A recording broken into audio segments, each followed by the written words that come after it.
오늘은 제 이야기를 가지고 설교를 시작해 볼까 하는데요. 저는 감사하게도 하나님께서 은혜를 주셔서 7년간 군사역을 하게 됐습니다. 군사역을 하면서 얻게 된 가장 큰 감사 중에 하나는 청년들의 진솔한 고민을 많이 듣고 또한 알 수 있었다라는 것입니다. 제가 청년들과 군대에서 성경 공부를 하면서 늘 묻는 것이 있거든요. 첫째 시간마다 하는 이야기가 있는데 이런 거였어요. 너는 나를 다시 만날 수 있겠니? 사회에 나가서 나와 한 교회에서 사역할 수 있는, 한 교회에서 만날 수 있는 확률이 얼마나 되겠니? 얼마나 되겠습니까? 거의 없지 않겠습니까? 교단도 다를 수도 있고요. 또한 사는 지역이 다를 확률이 크고요.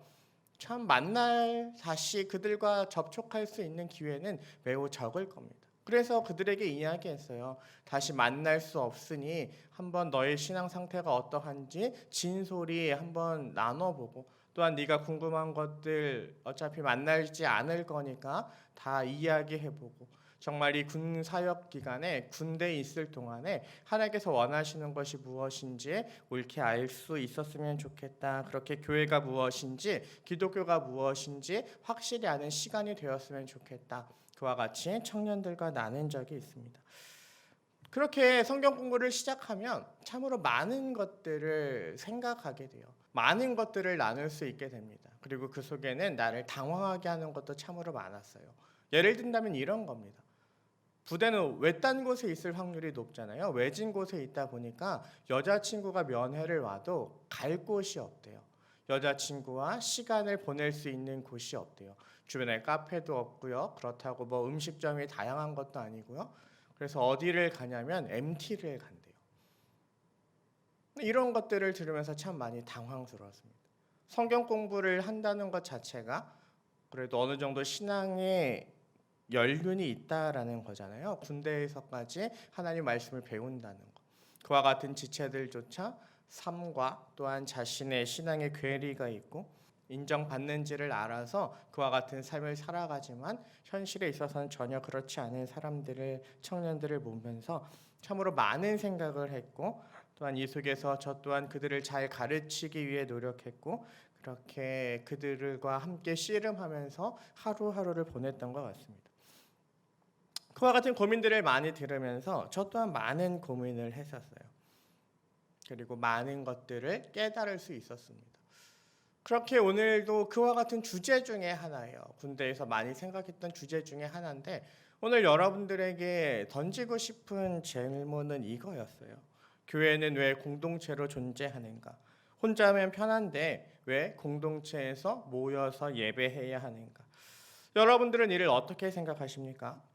어느 순간인가 우리 사회에 이런 단어들이 생겨났잖아요. 혼술, 혼밥, 혼자 하는 것, 혼자 밥 먹고 혼자 술 마시고 하는 것들. 거기에 계속해서 1인 가구가 늘어나고 1일 가구를 위한 그와 같은 포장 음식들이 생겨나고 참으로 다양한 것들이 많이 생겨나고 있는 요즘이지 않습니까? 더 나아가 코로나19 때문에 개인적으로 보내는 시간들이 훨씬 더 늘어난 것 같아요.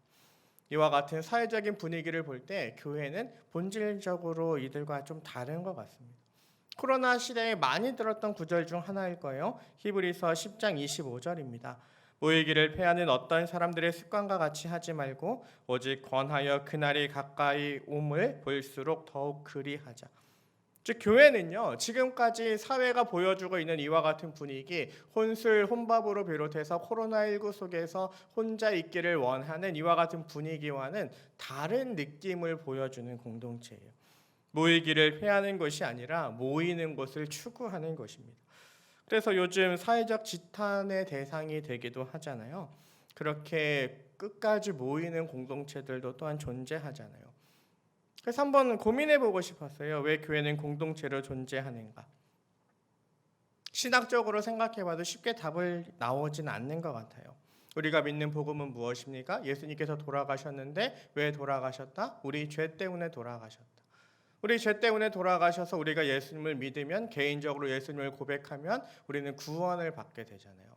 개인적인 거예요. 우리 개인으로 고백하고 개인의 신앙을 하나님께 아뢰는 거죠. 그럼에도 불구하고 교회는 왜 공동체로 존재하는가? 참으로 쉽지 않은 문제인 것 같습니다. 교회는 왜 공동체로 존재할까요? 올해는 표어 다음에 이와 같은 주제로 공동체에 대하여 여러분들과 좀 나누고자 하는데요.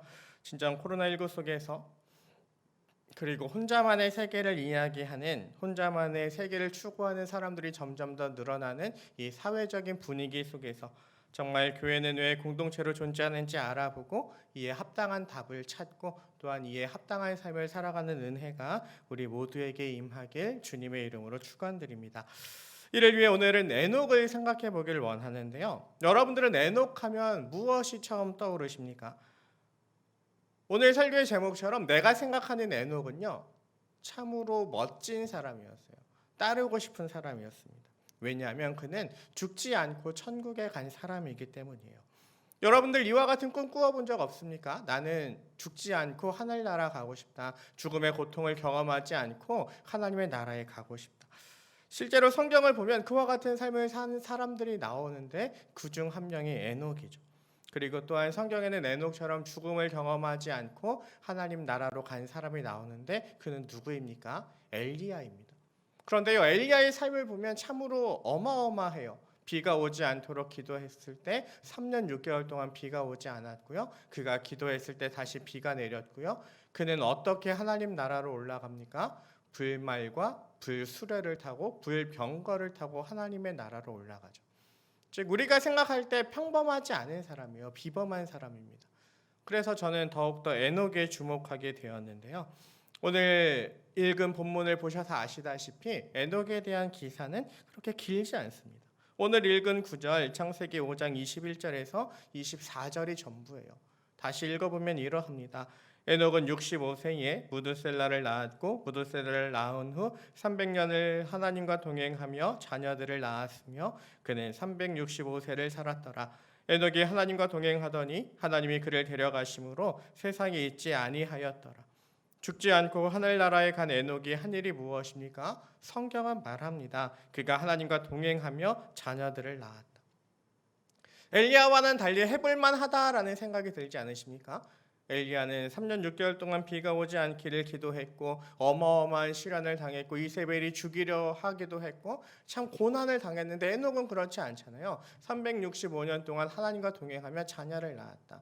이것이 에녹에 대한 설명의 전부죠. 하나님과 동행했다라는 것이 전부예요. 그렇다면 하나님과 동행하는 것은 무엇일까요? 이 찬양의 가사를 생각하면 편한 것 같아요. 주님 말씀하시면 내가 나아가리다. 주님 뜻이 아니면 내가 멈춰서리다. 나의 가고 서는 것 주님 뜻에 있으니 오 주님 나를 이끄소서. 주님이 원하시는 대로 가고 서는 삶. 에녹에게는 이와 같은 삶이 있었습니다. 그렇게 하나님과 동행하는 삶이 있었어요. 그렇게 하나님과 동행한 그에게 하나님이 주신 선물이 무엇입니까? 죽음을 경험하지 않고 하나님 나라로 올라가게 된 거죠. 여러분들은 이와 같은 에녹의 삶을 보면서 어떤 생각이 드십니까? 어떤 분들은 이렇게 해석하시더라고요. 우리는 에녹과 같이 하나님과 동행해야 합니다. 그러면 죽음을 보지 않고 하나님 앞에 서는 축복을 얻을 수 있습니다. 하나님께서 그와 같은 복을 우리에게 주실 것입니다. 또 어떤 분들은 이렇게 해석해요. 에녹이 365년 동안 하나님과 동행했습니다. 이것이 우리에게 주는 교훈이 무엇입니까? 1년이 365일이지 않습니까? 우리는 365일 동안 하나님 앞에 서야 합니다. 1년 내내 하나님 앞에 서야 합니다라고 설명을 하시더라고요. 하지만 저는 이를 설교를 들을 때 그런 의문이 들었어요. 저분은 어떤 자신감으로 이를 선포하실까? 성경에서 말하는 죽음을 보지 않고 하나님 앞에 선 사람은 몇 명이라고요? 2명이라고요. 에녹이 하나님과 동행함으로 하나님께 갔는데 그 후에 하나님과 동행함으로 죽음을 경험하지 않고 하나님께 간 사람이 있습니까? 없습니까? 없죠. 이거는 성급히 일반화를 할 수 있는 상황은 아닌 것 같아요. 에녹과 같은 상황이 계속해서 일어나지 않으니까. 즉 우리가 에녹을 볼 때 에녹처럼 하나님과 동행하면 하나님께서 엄청난 기적으로 우리를 죽음을 보지 않고 하나님께로 이끄실 것 같지만 실상 그와 같은 것을 경험한 사람은 이 세상에 없다라는 거죠. 여기서부터 한번 고민해 봐야 되는 거예요. 이와 같은 일들이 연속적으로 일어나지 않는다면 에녹이 우리에게 주는 교훈은 무엇인가? 하나님과 동행한다고 해서 오늘날 에녹처럼 죽음을 보지 않고 하나님 앞에 서는 사람이 없다면 하나님께서 이 속에서 진정 의도하신 것은 과연 무엇일까? 하나님께서 이와 같이 행하신 이유는 무엇일까? 참 고민이 되더라고요. 여기서 이제부터 생각해야 할 또 다른 설교의 제목이 나오는 거죠. 하나님께서 바라보셨던 에녹은 과연 어떤 사람인가? 그리고 이와 같은 질문 속에서 성경을 연구하는 저에게 하나님께서는 진실한 질문을 던지는 저에게 진실한 답을 주셨는데요. 그 답은 이 그림에서 찾았습니다. 여러분들 이 그림을 해석할 수 있으십니까? 어려우시죠? 이 질문을 드려야 여러분들이 이 그림을 해석할 수 있는 힘이 생길 것 같습니다. 제 질문은 이러합니다. 에녹이 죽지 않고 하늘나라에 갔을 때 죽은 사람은 누구입니까? 이 그림은 창세기 5장에 나오는 족보를 가지고 그 연수를 계산한 것인데요. 우리는 너무 쉽게 창세기 5장을 본 나머지 에녹이 하나님의 부르심을 받기 전에 그 조상들이 다 죽었다 생각해요. 하지만 그들의 연수를 오늘의 그림대로 계산해 보면 그들은 절대로 죽지 않았습니다. 에녹이 하나님의 부르심을 받을 때 죽은 사람은 이 족보상에 딱 한 명밖에 없죠. 그 한 명이 누구입니까? 모든 인류의 조상 아담뿐입니다. 저는 이를 보면서 하나님의 마음이 어떠했는지 그리고 하나님께서 바라보셨던 에녹의 위치가 어떠한지를 알 수 있었는데요. 오늘 본문의 제목처럼 하나님께서 바라보시는 에녹은 어떠한 사람입니까? 에녹 사건을 통해 하나님께서 진정 보여주고 싶으셨던 것은 무엇입니까? 질문을 좀 바꿔봅시다. 이 당시에 이 족보상에서 홀로 죽음을 당했던 에녹이 하늘로 올라가기 전에 홀로 죽임을 당했던 아담은 어떤 사람입니까? 모든 인류의 조상이에요. 그는 어떤 사람입니까? 에덴 동산에서 하나님과 동행했던 사람입니다. 모든 사람이 할아버지라고 아버지라고 부르는 사람이 바로 이 아담이에요. 그런데 그 아담이 어떻게 된 거예요? 죽었죠.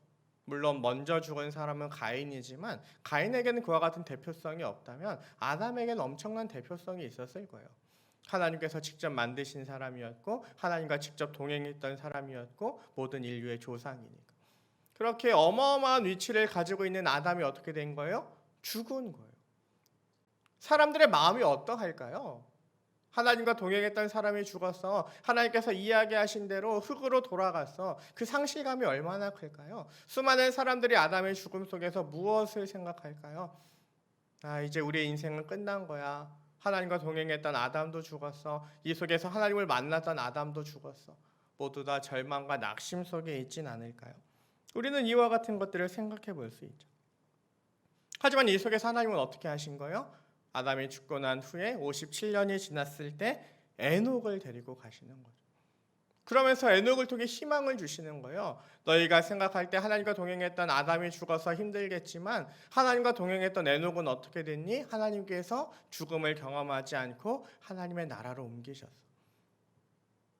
아담이 죽었지만 그 속에서도 실망하지 않고 하나님과 동행했던 에녹을 통하여 하나님께서 어떻게 하신 거예요? 그들에게 희망을 주시는 거죠. 아니야, 모두가 죽는 것 같지만 그러나 하나님은 너희를 향하여 놀라운 계획을 가지고 계셔. 하나님께서 너희를 주목하고 계셔. 하나님께서 너희를 지켜보고 계시고 주목하고 계셔. 이와 같은 것들을 에녹을 통하여 보여주시는 거죠. 즉 그들은요, 하나님께서 아담을 데려가신 일에 원통함과 비통함 또한 절망감을 느꼈다면 하나님께서 에녹을 데려가신 일을 통하여 또한 희망을 발견했을 겁니다. 하나님의 사랑을 다시 한번 발견했을 거예요. 진정 이 속에서 하나님께서 원하셨던 그 모습이 무엇인지 바라볼 수 있는 은혜가 있길 원합니다. 타락하여 아담처럼 죽을 수밖에 없지만 그럼에도 불구하고 하나님과 동행하면 하나님께서 원하시는 삶을 살아가면 하나님께서 우리를 지켜보시고 우리를 보호하실 것임을 또한 이야기하고 싶으셨던 하나님의 마음을 온전히 바라볼 수 있는 은혜가 있기를 원해요. 저는 이것이 에녹의 참된 의미라 생각해요. 개인적으로 하나님과 동행함으로 죽음을 경험하지 않았던 것, 이것이 어찌 보면 개인적으로는 중요하겠지만 공동체적으로 더 큰 의미가 이 속에 담겨 있는 거죠. 한번 생각해 봤으면 좋겠어요. 왜 우리가 이 속에서 이와 같은 공동체성을 생각하지 못했을까? 저는 이를 고민할 때마다 인간의 악함을 느낍니다. 나만 생각하는 개인주의에 물들어 있는 인간의 한계를 느껴요. 이는 구원 또한 동일하지 않습니까? 나만 지옥에 가지 않고 구원받으면 된다라는 생각이 너무나 확고하여 우리 신앙은 개인적이다라고 이야기를 하잖아요. 하지만 우리의 신앙은 개인적인 게 절대로 아닌 것 같아요. 우리 죄를 위하여 돌아가신 주님이라 고백하고요. 또한 우리는 무엇을 고백합니까? 우리가 죽어서 어디에 가요? 하나님의 나라에 가요. 하나님과 1대1로 만나는 하나님의 집에 가는 것이 아니라 큰 공동체 하나님의 나라로 가는 거죠. 좀 그곳에서도 만날 수많은 사람들이 있습니다. 즉 이것은 하나님께서 우리에게 진정 말씀하시는 모습은 아닌 거죠.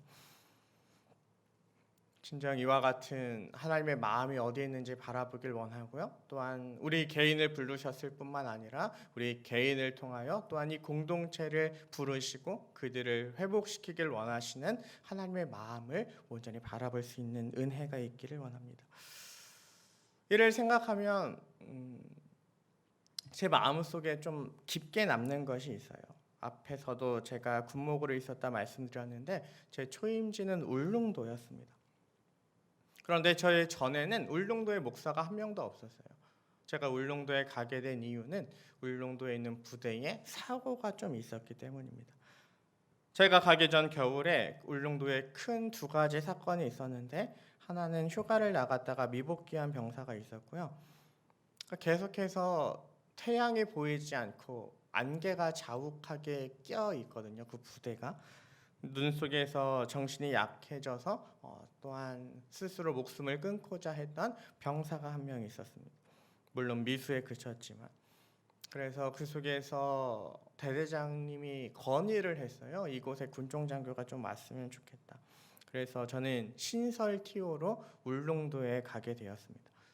그런데 저의 원래 보직은요. 원래 저희 동기가 7명이 있는데 7명이 제비뽑기를 해서 뽑은 보직은 가평이었어요. 1년 차 때 경기도권에 진입하기가 힘든데 저만 경기도권을 뽑은 재수 좋은 사람이 되었죠. 그런데 그 가평이 없어지고요. 울릉도로 바뀐 거예요. 그러니까 뭐냐면 뽑기를 잘해서 엄청난 운을 가지고 있는 사람으로 보였는데 하루아침에 그것이 어떻게 된 거예요? 최고의 오지로 가게 되는 악몽으로 변한 거죠. 여러분들 이를 어떻게 생각하십니까? 저 개인적으로 보면 이것은 뭐예요? 저주죠. 목사가 이런 말을 해도 되는지 모르겠지만 저주 아닙니까? 그때 당시 울릉도엔 교회도 없었어요. 교회가 없는 그 부대에 가서 교회를 만들라는 사명을 가지고 갔습니다. 그런데 예산도 없어요. 알아서 모금해서 그 교회를 만들어야 돼요. 이와 같은 일을 하게 된 거죠. 그렇게 배를 타는데 배로고 4시간 반이나 가야 되고요. 배를 타고 도착하면 바로 부대가 있는 것이 아니라 또 항구에서 1시간 동안 차를 타고 들어가야 하더라고요. 저를 볼 때 이곳은 어떤 곳입니까? 최악의 상황에 있는 곳인 거죠. 하지만 그곳에 가서 하나님께서 저를 왜 이곳에 보내셨는지를 좀 이해하게 됐어요. 군 교회가 없어서 가족들이 민간에 있는 교회를 다니더라고요. 그렇게 참 힘들게 신앙생활을 하고 계셨습니다. 그래서 그분들을 보면서 느꼈던 건 딱 하나예요. 아, 하나님이 이들을 정말 사랑하시는구나. 하나님께서 이들을 사랑하셔서 나를 이곳에 보내셨구나. 생각해보면 저도 참 교만했거든요. 마음속엔 이런 생각도 들었어요. 내가 몇 명 앞에서 설교를 했던 사람인데, 내가 몇 명 앞에서 하나님의 말씀을 전했던 사람인데 지금 여기에 있을까? 제가 사역했던 교회가 그렇게 작은 교회는 아니었거든요. 근데 10명 남짓한 병사들과 가족을 앞에 놓고 설교를 하게 된 거예요. 10명 남짓한 병사와 10명 남짓한 가족들과 함께. 그러면서 그런 생각이 들었어요. 하나님이 이들을 참 사랑하시는구나. 하나님께서 나를 통해 이들이 변화되길 원하시는구나. 제가 왜 이와 같은 말을 계속하는지 아시겠습니까? 한번 생각해 봤으면 좋겠어요. 에녹을 통해서도 에녹을 통해 공동체를 위로하길 원하셨던 하나님, 오늘 나를 통해 무엇을 하길 원하실까? 하나님께서 나에게 원하시는 모습이 내가 잘되고 내가 성공하는 것일까? 아니면 나를 통해 내 주변이 변화되는 것일까? 내가 나의 성공만 바라보았다면 울릉도는 저에게 저주가 될 거예요. 하지만 내가 울릉도에서 만난 그 사람들을 생각하면, 그리고 나와 함께 말씀을 공부했던 그들을 생각하면 그곳은 어떻게 되는 거예요? 하나님께서 내게 주신 그 공동체를 변화시키기 위해 내게 주신 사명지가 되는 거죠. 정말 창세기 5장을 통해 에녹만 바라보는 것이 아니라 그 공동체, 그 족보에 나오는 아담부터 시작해서 나왔던 그 공동체에 또한 하나님께서 주길 원하셨던 그 위로하심이 무엇인지 바라볼 수 있는 눈이 우리에게 있기를 원합니다. 이것을 바라보는 것이 믿음이에요.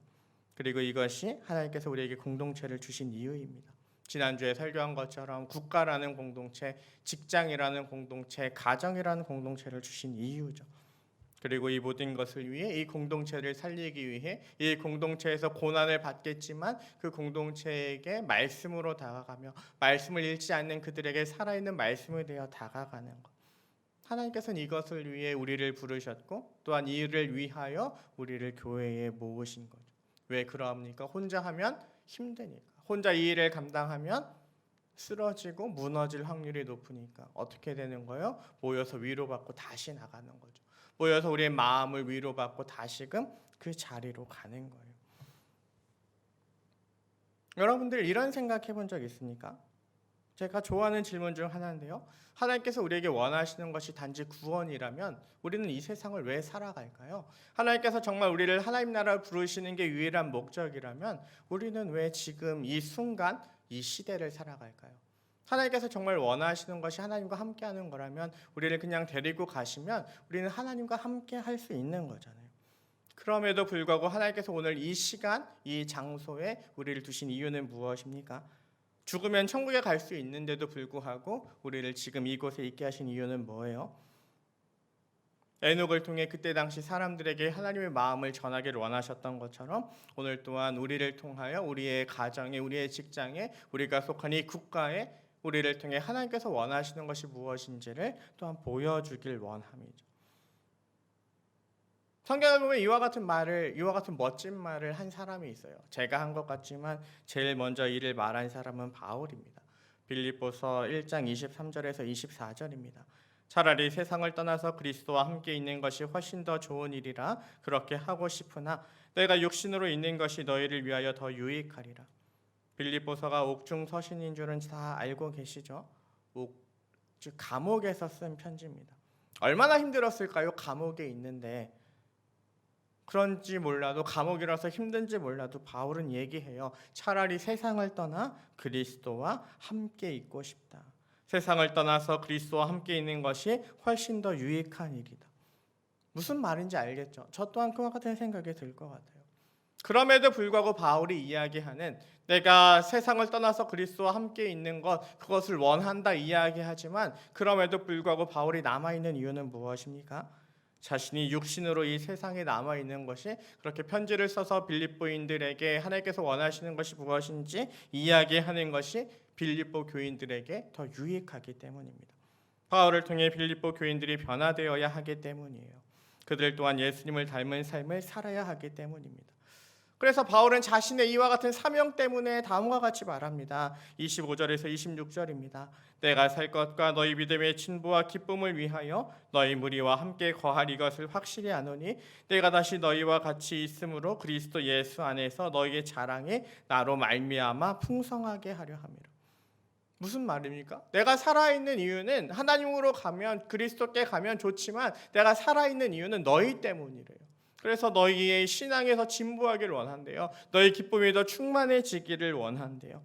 너희 믿음의 진보와 기쁨을 위하여 내가 너희 무리와 있을 것을 확신한대요. 즉 내가 너희와 함께 있으므로 어떻게 된다는 거예요? 너희 믿음이 진보하고 너희의 믿음이 더 기쁨으로 변화된다라는 거죠. 즉 바울이 이야기하는 것이 무엇입니까? 감옥의 고통을 견디는 이유는 뭐예요?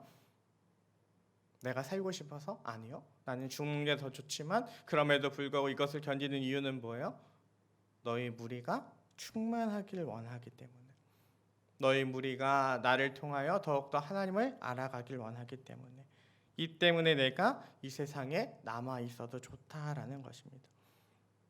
그 후에 우리가 잘 아는 바울의 놀라운 고백이 나오죠. 빌립보서 1장 20절 21절입니다. 나의 간절한 기대와 소망을 따라 아무 일에든지 부끄러워하지 아니하고 지금도 전과 같이 온전히 담대하며 살든지 죽든지 내 몸에서 그리스도가 존귀하게 되게 하려 하나니 이는 내게 사는 것이 그리스도니 죽는 것도 유익함이라. 지금 바울은 무엇을 바라보고 있는 겁니까? 내가 너무 힘들어. 내 개인적으로 이것이 너무나 나를 힘들게 해. 감옥에 있는 자신의 어려움을 바라보는 거예요?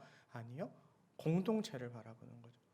나는 힘들지만 내가 살아있음으로 공동체가 하나님의 말씀을 배울 수 있기에, 나는 어렵지만 내가 이곳에 있음으로 말미암아 빌립보에 있는 사람들이 내 말씀을 듣고 하나님께서 원하시는 것이 무엇인지 알 수 있기에 그들의 믿음이 자라나갈 것이기에 괜찮다라는 거죠. 정말 오늘 우리에게 이와 같은 믿음이 있는지 마음이 있는지 바라볼 수 있는 지혜가 있기를 원합니다. 나는 살아도 주를 위해 살고 죽어도 주를 위해 죽기에 모든 것이 유익하다. 이 속에서 내가 하나님의 부르심을 받아도 죽어도 괜찮다. 하지만 내가 너희와 함께 있는 것이 너희에게 유익이다. 이와 같은 말을 할 수 있는, 그와 같이 공동체에 유익을 끼치고 그들의 믿음의 진보를 가지고 오고 그들에게 하나님께서 원하시는 것이 무엇인지를 알려줄 수 있는 그와 같은 사람인가? 난 그와 같이 공동체에 유익이 되는 사람인가? 아닌가? 제 교육사에 있을 때 훈련병들에게 이런 말을 한 적이 있습니다. 진정 이 같은 기도가 우리의 기도가 되었으면 좋겠다. 나를 편안한 곳으로 보내주세요가 아니라 정말 나를 필요로 하는 곳으로, 내가 하나님께 영광 올려드릴 수 있는 부대로 나를 보내주셨으면 좋겠다라고 기도할 수 있는 사람이 되었으면 좋겠다. 내가 편한 곳이 아니라 내가 하나님의 원하시는 것이 무엇인지 보여줄 수 있는 곳. 대부분 그와 같은 곳들은 힘든 곳이잖아요. 평안할 때 하나님을 섬기는 것보다 고난 중에서 하나님을 섬기는 것이 더 어려움을 알기에 우리가 고난 중에서도 그 믿음을 지킬 때 그 공동체에게 울림을 줄 수 있는 것. 정말 하나님께서 원하시는 것이 무엇일까 한번 바라볼 수 있는 은혜가 있기를 원합니다. 아담이 죽고 나서 하나님과 동행하는 것에 수많은 사람들이 회의를 가지고 있을 때 하나님과 동행했던 에녹, 그리고 그를 통하여 역사하셨던 하나님, 그 누구도 하나님을 찾지 않는, 감옥에 갈 때, 황제의 핍박이 있을 때, 국가의 어려움이 있을 때, 흔들릴 때, 감옥 속에서도 내가 이곳에서 너희와 함께 있는 것이 너희 믿음의 진보를 가지고 온다 이야기했던 바울. 과연 오늘 우리에게도 이와 같은 마음이 있는지, 정말 내가 좋은 곳, 내가 편한 곳을 가길 원하는 것이 아니라 정말 나를 통해 공동체가 살아있는 곳, 정말 나를 통해 하나님께서 원하시는 것들이 나타나는 곳, 정말 내가 있는 직장이 사명의 자리가 되고 내가 있는 선교지가 되는 은혜가 있기를 원합니다. 정말 내가 좋은 곳, 편한 곳에 가길 원하는 것이 아니라 정말 나를 통해 그 공동체가 좋은 곳이 되고 내가 있기에 내가 속한 공동체가 하나님의 사랑으로 넘쳐나는 곳이 되길 원합니다. 그렇게 내 직장이 사명의 자리가 되고 선교지가 되는 은혜가 있기를 원해요. 내가 그곳에 있기에 그것이 좋아지는 것을 경험하는, 내가 그곳에 있기에 나를 통하여 그것이 하나님께서 원하시는 공동체로 변화되는 은혜가 있기를 원합니다. 그것이 하나님의 임재가 있는 삶이고 하나님의 나라가 우리를 통하여 그 가운데 실현되는 삶인 거죠. 그리고 이 때문에 교회 공동체가 존재하는 거예요. 이와 같은 삶을 살면 어떻게 돼요? 힘들어요. 어려워요. 지칩니다. 참으로 많은 생각이 들 거예요. 그때마다 무엇을 생각하는 거예요? 같이 이 길을 걷고 있는 동역자들을 생각하는 거예요. 쟤도 이 속에서 이기고 있잖아. 괜찮아. 위로를 받는 거예요. 바울이 감옥에 있을 때 그 속에서 더욱더 열심을 내었던 사람들이 있는 것처럼 우리가 그 고난 중에서도 하나님을 바라볼 때 우리와 함께 손잡고 그 길을 갈 수 있는 사람들이 생겨나는 겁니다. 그것이 바로 교회 공동체인 거죠. 정말 국가 속에서 힘든 일을 경험할 때마다, 회의가 될 때마다, 무너질 때마다 진정 이와 같은 삶을 살아가는 은혜가 있는, 삶의 고백이 있는 우리 모두가 되기를 원해요. 그렇게 새 힘을 얻는 것, 위로받고 다시금 세상에 나갈 용기가 있는 것, 그와 같은 교회가 우리 교회가 되기를 원합니다. 그렇게 세상 속에서 싸우는 동료들을 만나 서로 위로하고 서로 마음을 나누며 다시금 하나님 앞에 하나님께서 원하시는 믿음의 삶을 살 힘을 얻는 우리 공동체가 되기를 원해요. 정말 에녹처럼 그 사명 감당하며 올 한 해 코로나19 속에서도 우리의 믿음이 어디에 있는지, 하나님의 마음이 어디에 있는지 우리가 속한 공동체 속에 그것을 보이고, 또한 힘들고 어려울 때마다 이 교회 공동체를 통하여, 평내교회 청년부를 통하여 위로받고 다시금 그와 같은 사명을 감당하는 귀한 주의 청년들이 되시길 주님의 이름으로 축원드립니다. 기도하겠습니다. 살아계신 하나님 아버지, 오늘 이 시간 에녹을 통해 하나님의 아버지의 마음이 어떠한지 바라보게 하심에 감사드립니다. 에녹이 하나님과 동행한 것, 그것 하나로 그를 세상에 불러가셨던 것이 아닌 하나님과 동행했던 아담이 죽고 난 후에 혼란에 빠져있던 인류에게 하나님과 동행하는 것이 무엇이며 그 결과가 어떠한지를 보여주고 또한 그들을 위로하기 위하여 에녹을 사용하셨음을 이 시간 바라보게 하심에 감사드립니다. 진정 나 자신을 바라보기보다 또한 하나님의 공동체에 주신 마음을 바라보게 하시고 그 공동체에서 살아남는 것으로 만족하는 것이 아니라 그곳에서 하나님의 편지가 되며 하나님의 말씀의 종이 되어 살아가는, 정말 내가 밟는 모든 땅에 주를 예배하는 곳으로 변화시키는 놀라운 은혜의 사람들 되기를 원합니다. 진정 하나님께서 원하시는 삶의 자리에서 그곳에서 지쳐 쓰러질 때마다 나를 위로하시는 하나님을 바라보게 하시고 그곳이 나의 선교지가 되어 주의 사랑을 실천하는 사역의 장이 되게 하시며 그 속에서 승리하여 하나님 영광 선포하는 우리 모두가 될 수 있도록 주님 온전히 역사하여 주시옵소서. 그렇게 코로나19 속에서도 세상의 빛이 되며 소금이 되는 하나님의 영광을 선포하는 거룩한 주의 교회가 되게 하여 주시옵소서. 이와 같은 모습으로 살길 다짐하며 나아갈 때 이 시간 우리와 함께 하시는 성령님 늘 평안과 기쁨으로 이 길 갈 수 있도록 우리를 인도하여 주실 줄 믿사오며 살아계신 예수님의 이름으로 기도드립니다. 아멘. 축도하겠습니다.